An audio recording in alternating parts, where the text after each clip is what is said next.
you figure out your financing first. But if not, the first thing you should do is sit down with a realtor and do what we call a buyer consultation.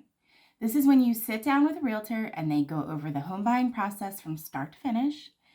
They talk about what your goals are. They really should be listening to you quite a bit to find out where you are financially.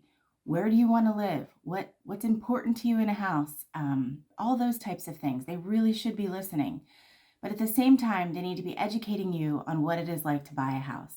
You'll talk about different types of paperwork that you will do.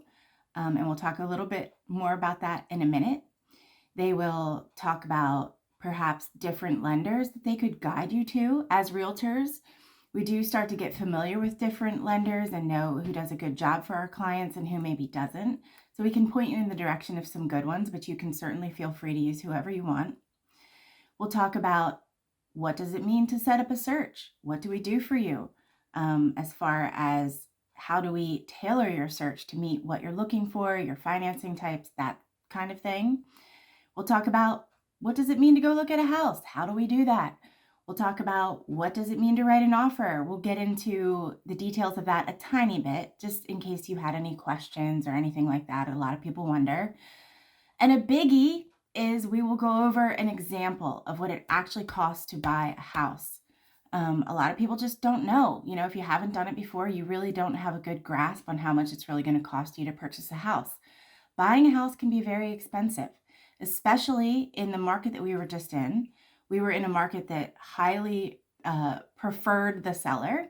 So buyers were more at their mercy and needed to have a little more cash out of pocket.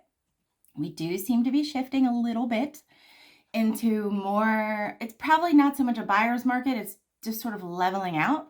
But in a buyer's market, you can definitely get a house for less money out of pocket. But like I said, we'll go over a more real life example when you sit down and meet with me. I will see if you have any questions. Some people are just really worried about one thing in particular, and I want you to ask me. I want to be able to, quell your fears a little bit and let you know it's going to be all right. There's a lot of little steps when you're purchasing a house, but overall it's a pretty simple process. But if you don't know what you don't know, that's why we're here. We're here to help you. As far as the paperwork so you've been thinking about buying a house for a while and you are wondering, where do you start? If you watch my first video, you may have or different types of agency you can have with a realtor.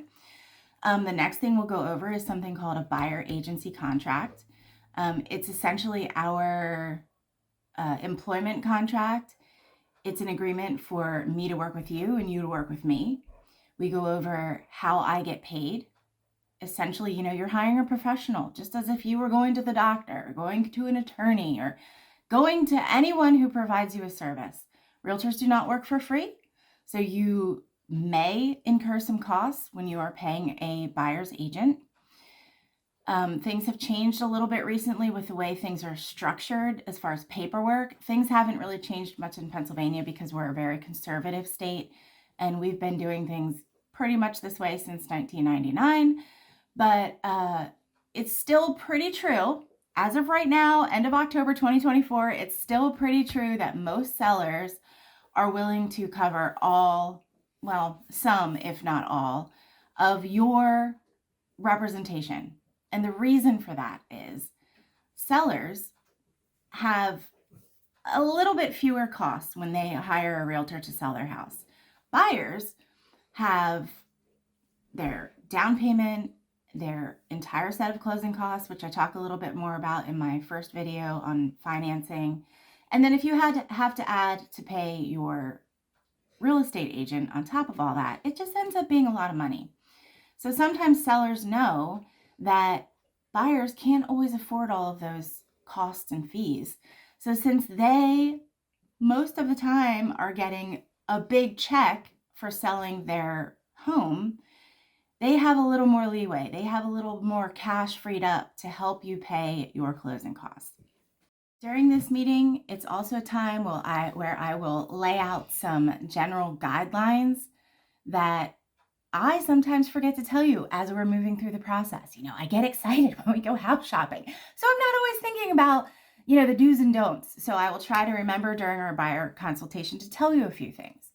Like, for example, once you get approved for a mortgage, do not go out and buy a new car. Don't finance furniture. Don't buy appliances.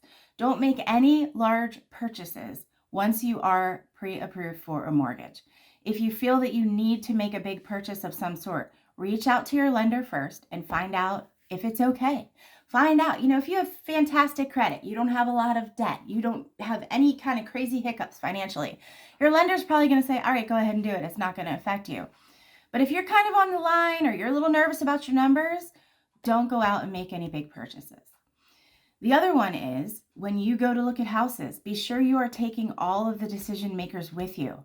If you're a younger buyer and you feel it's extremely important to get your parents' opinion on the house, take them with you to the first showing.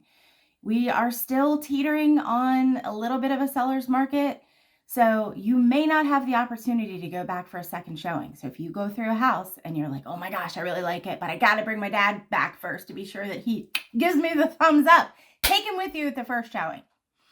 The other thing we should talk about is after you get under contract, the only people allowed in the property are the people that are on the contract, the home inspector, I'm talking about if you've elected a home inspection.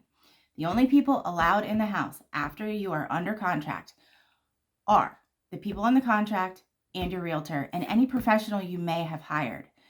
This is not the time to take your parents back. This is not the time to take your Uncle Bob back, who happens to have worked construction when he was 27 years old. This is not the time to take other people through the house. You need to have done that in the beginning. After we've talked about everything that goes on during the home buying process, and I may have answered any questions you might have, I will leave you with a nice little folder that has some literature in it that just goes over the process again, in case maybe I missed something or there was something you were wondering about and you didn't want to ask me during that time. I give you a folder with some info. And in the back of one of those packets is a nice glossary of terms, in case maybe I said something and you didn't know what it meant, or maybe you just hear something in passing and you're like, what the heck does that word mean?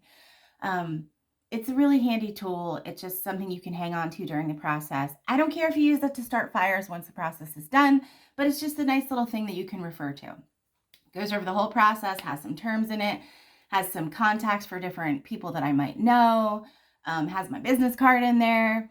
And I always like to tell everybody, if you have a question any time of the day, you can reach out to me. If I'm awake, I will probably answer you. If I'm sleeping, I won't hear my phone and I'll just answer you the next day. The way I operate is I want you to be comfortable with the process. I want you to be comfortable with me. And I want this to be a good experience for you. Buying a home is an enormous financial decision, and I want you to feel relaxed. I know it can be very emotional, and I know it can be stressful. And I just want you to be able to move through it as stress-free as possible. So it's very important when you are ready to purchase a house that you do meet with a realtor. And if you don't feel like you're vibing with that realtor, maybe that's not the right one for you, and you can go have another meeting with another realtor. Maybe you want to feel out a few, or maybe you sit down with one and you're like, that's my girl. I want to work with her. You never know. But it's extremely important. So step one when buying a house is either financing, if you already know that you should do that, or sit down with a realtor. I do find that typically people come to me first. I sit down with them, I go over everything, and then I guide them towards a financial professional to help them with that piece of it. So if you have any other questions, let me know. Please like and subscribe and comment. So awkward to say those things, but I'm trying. If you have any other questions, let me know. If you have any topics you want me to cover, please let me know. Have a good day, guys. Bye.